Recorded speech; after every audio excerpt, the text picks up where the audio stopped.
Hello दोस्तों, स्वागत है एक बार पुनः आप सभी का हमारे अपने YouTube channel Shiv coaching classes पर।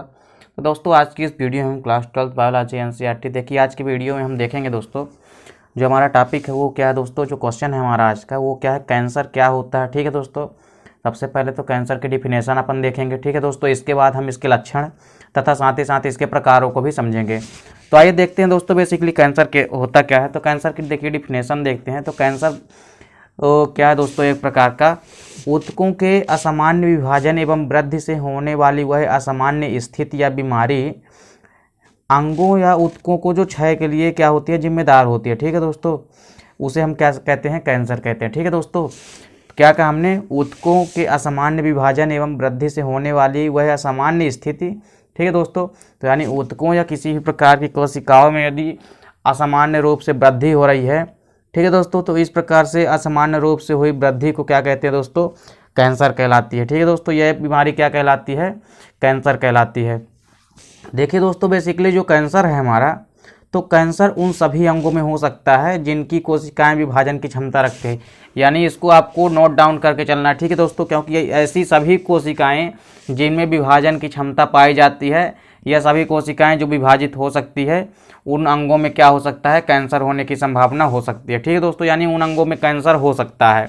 अब देखिए दोस्तों, इसके बाद क्या है कि कोशिका की सामान्य विभाजन कोशिका में ही उपस्थित अवयवी अनियंत्रित होती है। ठीक है दोस्तों, क्या कहा हमने कि कोशिका का जो सामान्य विभाजन होता है वो कोशिका में ही उपस्थित अवयवों को द्वारा होता है। लेकिन असामान्य स्थिति में क्या हो जाता है, कोशिकाओं का जो विभाजन है वो अनियंत्रित हो जाता है। ठीक है दोस्तों, सामान्य स्थिति में तो क्या होता है कि कोशिकाओं का जो विभाजन है वो कोशिका में उपस्थित अवयवों द्वारा ही नियंत्रित हो जाता है। लेकिन असामान्य स्थिति में क्या होता है कि कोशिकाओं का विभाजन जो होता है दोस्तों वो अनियंत्रित हो जाता है, यानी अच्छे ढंग से नहीं हो पाता इनका नियंत्रण। ठीक है दोस्तों, इससे क्या होता है कि इससे कोशिकाओं का अनियंत्रित गुच्छा बन जाता है। और ये जब अनियंत्रित कोशिकाएं बन जाती है, तो इन अनियंत्रित कोशिकाओं के बन जाने से क्या बन जाता है, कोशिकाओं का एक गुच्छा बन जाता है। ठीक है दोस्तों, क्या बन जाता है, कोशिकाओं का एक अनियंत्रित गुच्छा बन जाता है। और इसे ही हम क्या कहते हैं, ट्यूमर अथवा नियोप्लाज्मिया गिल्टी कहते हैं। ठीक है दोस्तों, तो इस प्रकार क्या कहा हमने कि कोशिका की सामान्य विभाजन कोशिका में ही उपस्थित अवयवों के द्वारा कंप्लीट हो जाती है, यानी नियंत्रित हो जाती है। लेकिन जब असामान्य स्थिति आती है, ठीक है दोस्तों, तो ऐसी स्थिति में क्या होता है कि कोशिकाओं का जो विभाजन है वो कैसा हो जाता है, अनियंत्रित हो जाता है। इससे क्या होता है कि कोशिकाओं का अनियंत्रित गुच्छा बन जाता है, और जिसे हम क्या कहते हैं, ट्यूमर या नियोप्लाज्मिया गिल्टी कहते हैं। ठीक है दोस्तों, अब देखिए दोस्तों, यहाँ पे हम कैंसर के प्रमुख लक्षण देखेंगे। तो देखिए कैंसर के प्रमुख लक्षण क्या क्या हैं यहाँ पे, यानी सिम्टोम्स इसके क्या क्या हैं दोस्तों, क्या क्या लक्षण होंगे जिससे हमें पता चलेगा कि कैंसर होने की संभावना है हमारे अंदर। ठीक है दोस्तों, या किसी भी प्राणी के अंदर। देखिए सबसे पहला लक्षण क्या है दोस्तों, कि मसों एवं तिलों के आकार में अचानक परिवर्तन आ जाना। देखिए शरीर में जो तिल एवं मस आ जाते हैं, तो उनके आकार में अचानक क्या हो जाता है, ग्रोथ हो जाता है, या उनके आकार में अचानक क्या हो जाता है, वृद्धि हो जाता है, या उनके आकार में परिवर्तन हो जाता है अचानक। ठीक है दोस्तों, तो इससे भी क्या है, ये भी क्या है, कैंसर के ही लक्षण है। अगला लक्षण देखिए दोस्तों क्या है, किसी भी अल्सर का इलाज करने पर भी ठीक न होना। यानी अल्सर रोग यदि हो गया है किसी भी व्यक्ति को, तो उसका लगातार दवाई करवाने के बाद भी ठीक न होना। ठीक है दोस्तों, तो इस प्रकार से ये भी क्या है, कैंसर का लक्षण है। अब देखिए दोस्तों, तीसरा लक्षण क्या है यहाँ पे, चिरस्थायी खांसी एवं कर्कशता। देखिए लगातार क्या आती है, खांसी आती है। ठीक है दोस्तों, तथा कर्कश हो जाती है, यानी जो हमारी आवाज़ भी है वो क्या हो जाती है, एकदम से कर्कश होने लगती है।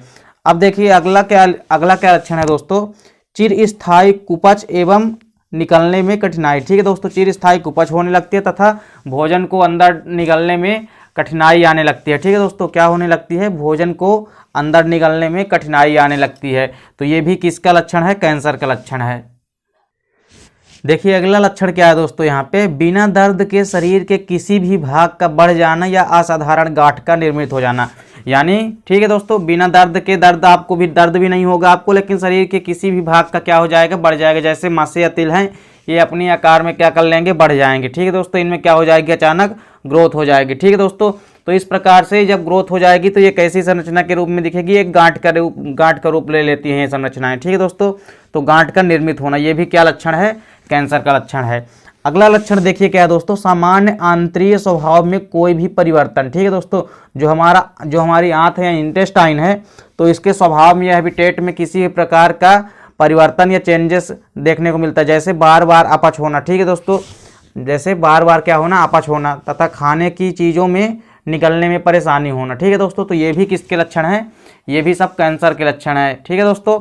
अब देखिए कैंसर के यहाँ पे लक्षण तो हमने देख लिए, अब देखिए कैंसर के यहाँ पे हम प्रकारों की बात करेंगे, ठीक है दोस्तों।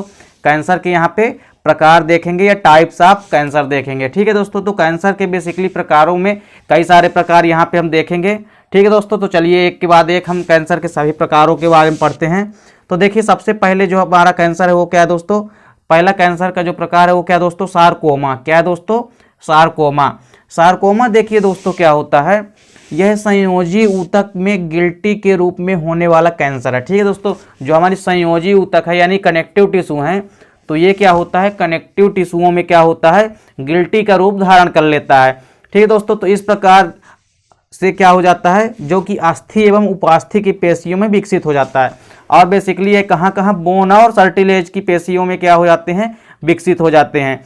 और यह कैंसर जो होता है दोस्तों, यह कुल कैंसर का 1 से 2% भाग होता है। यानी जो कैंसर होते हैं दोस्तों, तो उनमें से जो कैंसर का 1 से 2% भाग होता है वो कौन सा कैंसर का होता है, सारकोमा कैंसर का, ठीक है दोस्तों। तो ये रहा हमारा पहला कैंसर का प्रकार, सारकोमा। अब देखिए दोस्तों यहाँ पे दूसरा कैंसर के प्रकारों में हम क्या देखेंगे, लिम्फोमा, ठीक है दोस्तों। क्या है, लिम्फोमा। जैसा कि नाम से स्पष्ट है दोस्तों, लिम्फोमा मतलब लिम्फ ग्लैंड, ठीक है दोस्तों। तो देखिए दोस्तों लसिका ऊतक में कैंसर को लिम्फोमा कहते हैं। देखिए लसिका ऊतक में होने वाले जो कैंसर है, यानी जो लसिका ग्लैंड है हमारी, ठीक है दोस्तों, तो लसिका में होने वाले जो कैंसर है उसको हम क्या कहते हैं दोस्तों, लिम्फोमा कहते हैं। इसकी पहचान लसिका गांठों तथा प्लीहा द्वारा अधिक मात्रा में लिम्फोसाइट के बन जाने में होती है, ठीक है दोस्तों। इसकी पहचान हम कैसे कर सकते हैं लिम्फोमा कैंसर की, देखिए क्या होता है, लसिका जो गांठें जो होती है, तो लसिका गांठें तथा प्लीहा द्वारा अधिक मात्रा में लिम्फोसाइट्स का निर्माण होने लगता है। तो अधिक मात्रा में जब लिम्फोसाइट्स के बनाए जाने में क्या होती है, पहचान मिल जाती है कि क्या है, लसिका गांठों में क्या है, कैंसर है, ठीक है दोस्तों। तो लसिका ऊतक में होने वाले इस प्रकार के कैंसर को क्या कहते हैं, लिम्फोमा कहते हैं, ठीक है दोस्तों। यह कुल कैंसर के 5% हिस्सेदारी का प्रदर्शन करता है, ठीक है दोस्तों। यह क्या है, कुल कैंसर का 5% हिस्सेदारी का प्रदर्शन करता है। तो इस प्रकार से दोस्तों यहाँ पे ये था दूसरा प्रकार कैंसर का। अब देखिए कैंसर का जो तीसरा प्रकार है दोस्तों वो क्या है, मेलेनोमास, ठीक है दोस्तों। क्या है, मेलेनोमास। तो मेलेनोमास में क्या होता है दोस्तों, बेसिकली ये जो कैंसर होता है यह वर्णक कोशिकाओं में गिल्टी के रूप में होता है। तो वर्णक कोशिकाएं जो होती है यानी कलर्ड कोशिकाएं होती है हमारे शरीर को जो कलर प्रदान करती हैं, ठीक है दोस्तों। तो जो वर्णक कोशिकाएं हैं तो इनमें क्या होती हैं, गिल्टी का रूप धारण कर लेता है, ठीक है दोस्तों। तो इस प्रकार के कैंसर को मेलानोमास कहते हैं। अगला कैंसर का प्रकार है दोस्तों लाइपोसा। क्या है दोस्तों, लाइपोसा। तो क्या है दोस्तों, लाइपोसा जो कैंसर का प्रकार है ये क्या होता है दोस्तों, वसा ऊतक में पाए जाने वाले कैंसर को क्या कहते हैं, लाइपोसा कैंसर कहते हैं, ठीक है दोस्तों। जो वसा ऊतक में यानी जो हमारा कोलेस्ट्रॉल लेवल का जो टिश्यू है उसमें पाए जाने वाले जितने भी कैंसर हैं उन कैंसर को हम क्या कहते हैं दोस्तों, लाइपोसा कहते हैं, ठीक है दोस्तों। तो ये था कैंसर का अगला प्रकार। अब देखिए कैंसर का जो अगला प्रकार है वो है दोस्तों ल्यूकीमिया, ठीक है दोस्तों। तो ल्यूकीमिया कैसा कैंसर होता है, देखिए रुधिर कोशिकाओं को नियंत्रित करने वाली कोशिकाओं में होने वाले कैंसर को ल्यूकेमिया कहते हैं, ठीक है दोस्तों। तो जो रुधिर कोशिकाएं हैं यानी ब्लड सेल्स हैं, तो ब्लड सेल्स को निर्मित करने वाली जो सेल्स हैं, तो उन सेल्स में होने वाले जो कैंसर हैं उनको हम क्या कहते हैं दोस्तों, ल्यूकेमिया कहते हैं। और बेसिकली दोस्तों यह जो ल्यूकेमिया होता है यह बहुत ही खतरनाक प्रकार का कैंसर होता है, ठीक है दोस्तों। मनुष्यों में पाया जाने वाला 4% कैंसर इसी प्रकार का होता है, ठीक है दोस्तों। तो मनुष्यों में जो कैंसर है उसमें होने वाले कैंसर में 4% भाग इसी प्रकार का कैंसर होता है, ठीक है दोस्तों। और ये एक ऐसा कैंसर है ल्यूकेमिया दोस्तों जिसके हो जाने के बाद इसका ठीक होना बहुत ही कठिन होता है, ठीक है दोस्तों। और देखिए इसे हम क्या कहते हैं दोस्तों, रक्त कैंसर के नाम से भी जाना जाता है, यानी इसे हम ब्लड कैंसर के नाम से भी जानते हैं, ठीक है दोस्तों। ल्यूकेमिया ही क्या होता है, ब्लड कैंसर होता है, ठीक है दोस्तों। तो आपको याद रखना है, अक्सर पेपर में पूछा जाता है कि रक्त कैंसर कहलाता है, तो आपको याद रखना है ल्यूकेमिया। अब देखिए दोस्तों अगला प्रकार है हमारा यहाँ पे ग्लियोमास, ठीक है दोस्तों। ग्लियोमास क्या होता है, तो देखिए ग्लियोमास जो कैंसर होता है यह केंद्रीय तंत्रिका तंत्र के अवलंबन कोशिकाओं में होने वाले कैंसर को ग्लियोमास कहते हैं। यानी जो केंद्रीय तंत्रिका तंत्र है यानी सेंट्रल नर्व कार्ड है, ठीक है दोस्तों, सेंट्रल यहाँ पे जो हमारी तंत्रिका तंत्र है, तो इसके अवलंबन कोशिकाओं में होने वाले जो कैंसर है उनको हम क्या कहते हैं दोस्तों, ग्लियोमास कहते हैं, ठीक है। अब देखिए दोस्तों, कैंसर का जो अगला प्रकार है वो क्या है, कार्सिनोमा। क्या है दोस्तों, कार्सिनोमा। तो कार्सिनोमा जो होता है दोस्तों, यह सबसे सामान्य प्रकार का कैंसर होता है। ठीक है दोस्तों, यह कैसा होता है, सबसे सामान्य प्रकार का कैंसर होता है। तथा दोस्तों 85% कैंसर यानी 85% कैंसर इसी प्रकार का होता है, यानी ये नॉर्मल प्रकार का कैंसर होता है जो ज्यादातर मात्रा में होता है। ठीक है दोस्तों, तो यह सामान्य प्रकार का कैंसर होता है तथा 85% कैंसर इसी प्रकार का होता है। यह ठोस गिल्टी के रूप में अर्थात ट्यूमर के रूप में शरीर के उपकला ऊतकों, ठीक है दोस्तों, तंत्रिका ऊतकों तथा इनमें से संबंधित ग्रंथियों में विकसित होता है।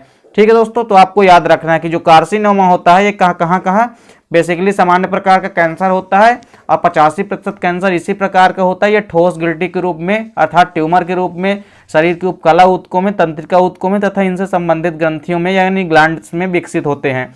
ठीक है दोस्तों, अगला क्वेश्चन, अगला यहाँ पे प्रकार है टीरेटोमास। ठीक है दोस्तों, तो टीरेटोमास के कैंसर क्या होता है दोस्तों, यह भ्रूणोद्भव के क्रम में कोशिकाओं में विविध प्रकार के विभिन्न भिन्नन के समय विकसित होता है। ठीक है दोस्तों, यह कहाँ विकसित होता है, बेसिकली भ्रूणोद्भव। भ्रूणोद्भव क्या कहलाता है, जाइगोट से भ्रूण बनने की जो क्रिया होती है वो क्या कहलाती है, भ्रूणोद्भव या एम्ब्रियोजेनेसिस कहलाती है। तो यह भ्रूणोद्भव के क्रम में कोशिकाओं में विविध प्रकार के भिन्नन के समय, ठीक है दोस्तों, यानी कोशिकाएं जब विभाजित होती है भ्रूणोद्भव के समय, जब जाइगोट से भ्रूण का निर्माण होता है वहां पे क्या होता है, कई प्रकार से सेल डिवीजन होता है। तो उन सेल डिवीजन के समय क्या होता है, विविध प्रकार का जो हमको वेरिएशंस देखने को मिलता है, भिन्नता देखने को मिलती है, उनमें होने वाले ऐसे कैंसर को हम क्या कहते हैं, टीरेटोमास कहते हैं। तो इस प्रकार से दोस्तों यहाँ पे हमने कैंसर के जितने भी प्रकार थे, ठीक है दोस्तों, और कैंसर के जो भी लक्षण थे तो हमने आपको इस वीडियो में करा दिया। उम्मीद करता हूं दोस्तों कि वीडियो आपको अच्छी लगी होगी। दोस्तों यदि वीडियो आपको अच्छी लगती है तो लाइक और कमेंट करें, साथ ही साथ दोस्तों के बीच शेयर करें। मिलते हैं दोस्तों नेक्स्ट वीडियो में, तब तक के लिए जय हिंद, वंदे मातरम।